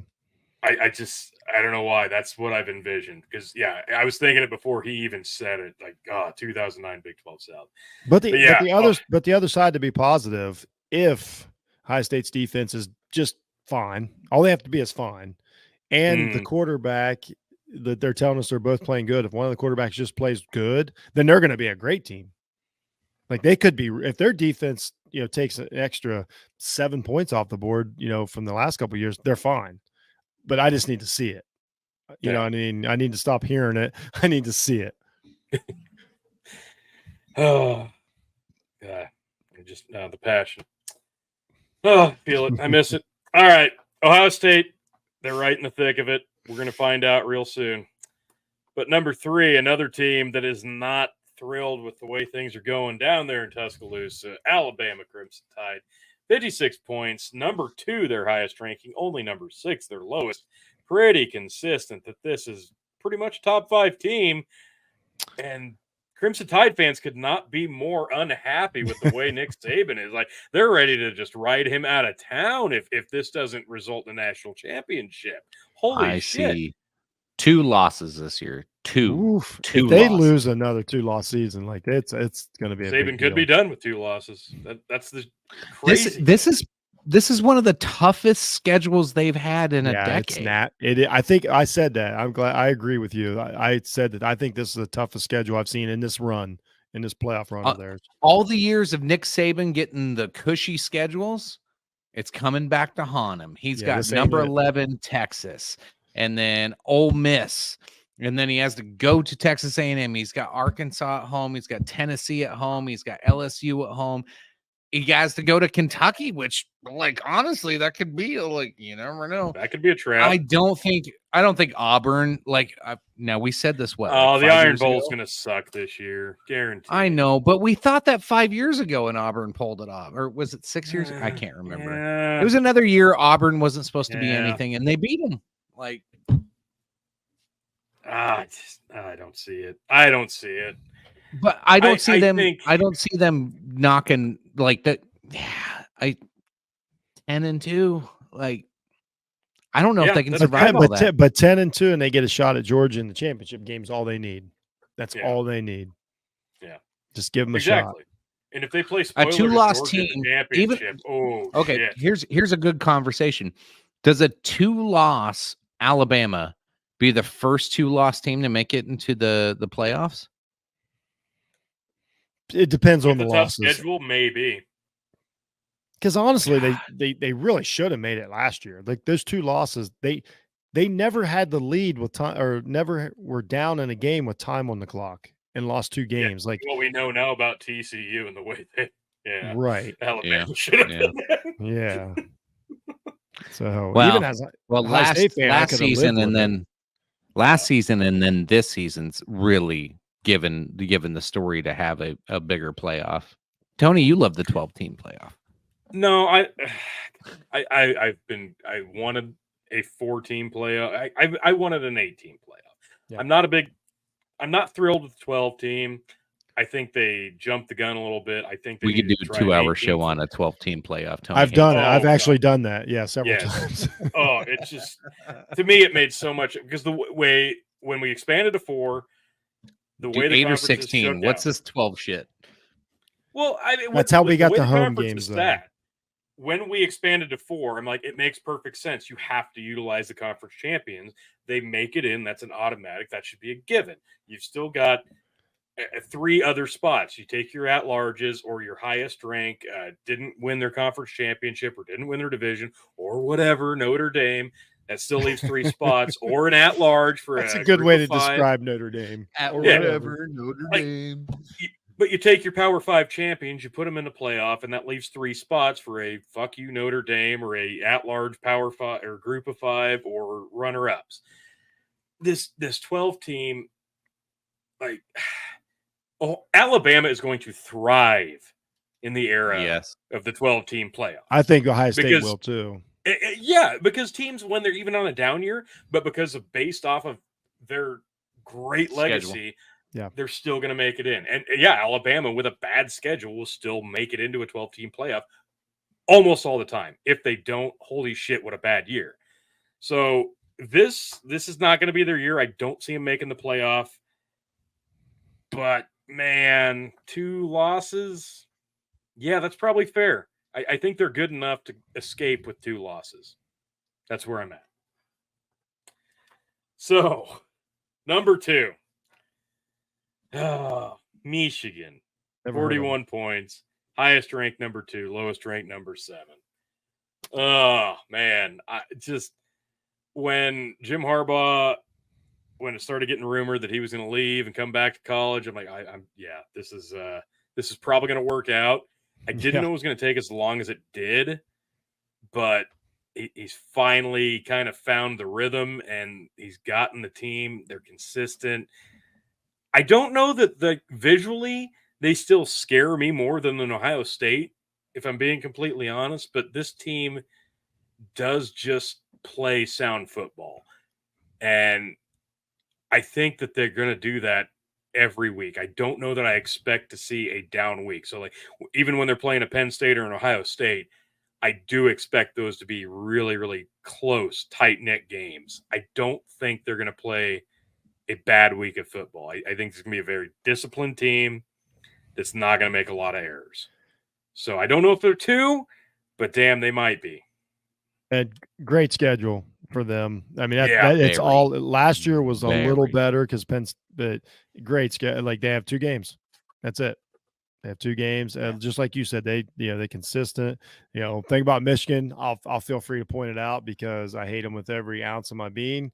They don't win postseason games. They've literally they don't show up after that, but they've done their work against the Buckeyes. Alamo Bowl. Yeah, they've done their work against the Buckeyes. They figured that out. Like you said, the biggest thing is they're consistent every week. You know what you're getting. They're going to run through you and over you. McCarthy is a legit quarterback. That was always the worry of Michigan. If he ever got a quarterback that could play with the big boys, and he has that now. So I think they've earned the number 2 ranking. I do not think they're the second best team in college football, but we all know that doesn't matter in college football if you are the second best team. I clearly think that the game's in Ann Arbor again this year, especially if the weather is anything like it was a couple years ago. I think Ohio State's in trouble again. We'll see how it pans out. A lot of injuries and stuff happen between now and then. But as of right now, they've earned the number 2 ranking, and we'll have to see how it goes, and we'll see if I'm just being honest. We'll see if they finally show up for a postseason game. Yeah, Jeff, I think you kind of nailed it on the head there of who's the healthiest team going into Ann Arbor with Ohio State. Like, now, weather pending, all that other stuff, like you can't plan for that, but it's like who's healthy, and how banged up are these teams. I have a feeling that Michigan's probably going to be in better shape because their schedule, like they can rest. Like they can take, like, if you get a little bruised up, not banged up, just a little bruised up, be like, you know what, take a rest this week. Like, I don't think we're going to see people padding stats in Michigan. If Harbaugh's smart, He's going to protect especially his big players, especially because most of the teams that he's up against are not a big threat. However, guys, like today, the breaking news: Harbaugh's taking a 3-game suspension. I don't know if down to the 3? Wolverines. Yeah. Yeah. He's doing a self-imposed 3-game suspension at Oh, the beginning of the season. So, my God, East Carolina, UNLV, and Bowling Green. oh my God. Oh, what's going to happen? Oh my God. Oh, Say that again. Bowling Green? No way. UNLV and East Oh, the Carolina. Rebels? Oh my God. East Carolina, the Pirates? No. Yeah. Oh, this could Well, be the good news. tremendously disastrous. I just want to be on record. This is the longest I've talked about this freaking team in my entire life. It is upsetting. Yeah, no, I'm not impressed with the Wolverines this year. I think you're right, though. They earned it. We'll see if they hold on to it. And if they play it smart, they should be a shoe-in to be in the playoffs. Yeah, but they don't have Even a if game even if Ohio State beats them, they should be in the playoffs with their they don't schedule. have a game. They don't have a game till Penn State, and I'm just being honest. Like it's their schedule. Yeah, It's not they don't. telling any They don't. secrets. It's one of the easiest schedules in college football this year. Yep. It's an Alabama style schedule. One of the easiest schedules, but maybe not the easiest. Oh, yeah, that's no, yeah, that's right. Michigan is only number 2, and they have a 41-point total. But coming in, most predictable number 1 of all time, number 1 Georgia with a consensus 17 points. Again, that's holy shit because one. Now this isn't their fault. Out of 15 had them at 3. Otherwise, this would have been a perfect score of 15. The Bulldog schedule 3 or highest rank of 1, lowest rank of 3. The Bulldog schedule, I'll stick up for them because they were supposed to play Oklahoma, but since the conference changes and everything,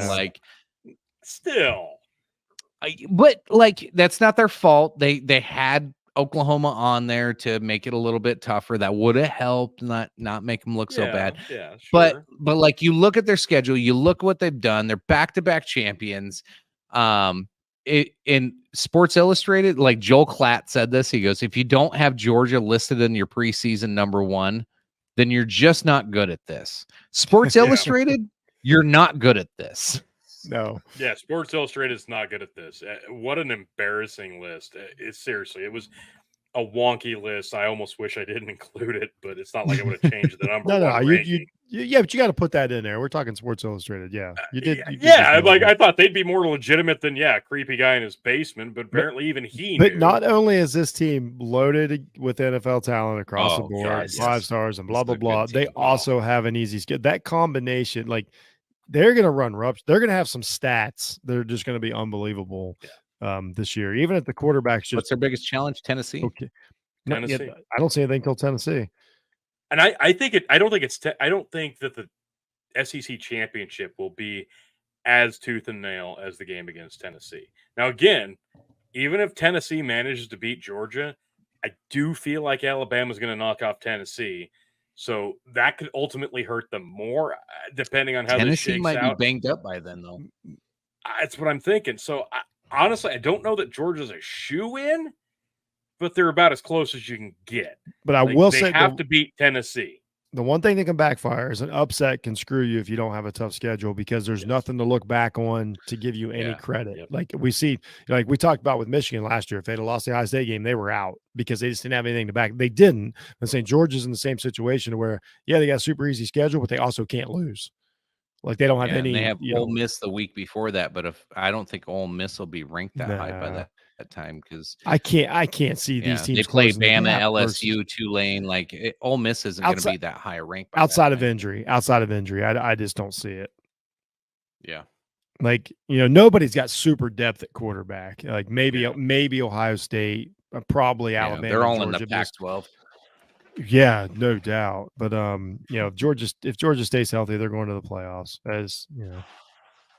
Yeah, that's the thing about the schedule for the Dogs, though. Like we talk about so many teams tonight that if they had them on the schedule, Oklahoma not included, like your Washingtons, your Clemsons, Yeah. your Utahs, just teams that would be superiorly problematic for even a team like this being Yes. a back-to-back.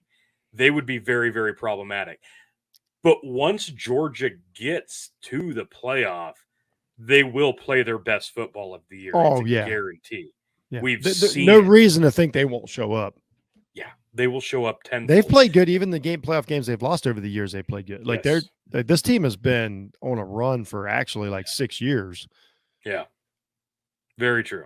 So I have no doubt that if they beat Tennessee, this team is going to be probably undefeated in the playoff again. And it's not like they don't deserve it. Yep. And they'll probably be number one. But man, could we be looking at a three-peat from the Dogs? Where can folks find you? What's the name of your podcasts, or all the ones that you're on? All 12 of them, since you're a part-timer now. Yeah. I'm down to 4 this week. Yeah, you can follow me at jhunt016 on X, formerly known as Twitter. Check out the Off the Ball Network. Work with a lot of my guys over there at the network. I try to post my stuff and repost my stuff. I'm being serious. It's almost too hard to tell you where all the shows are, but I try to retweet. I'm out there and about. Maybe my podcast will get going soon. It's called Jeff Needs Sports. If you ever want to go check out any of the old stuff, get to know me, you can go do that. Most of it's irrelevant now because it's sports. We know how it goes, but there's some movie stuff on there and some different things. But other than that, it was a pleasure to be here. I can't thank you guys enough. I love talking college football. I'm ready for the season. I can't wait to see how right and wrong we were about everything. But I feel good about it overall. I am 100% right until I'm not. So, yeah, that's how I look at every season. So no, appreciate you jumping on, man. This was really fun. Tony, what you got for the folks? You want to sign us off, and we'll wrap this bad boy up and get out of here.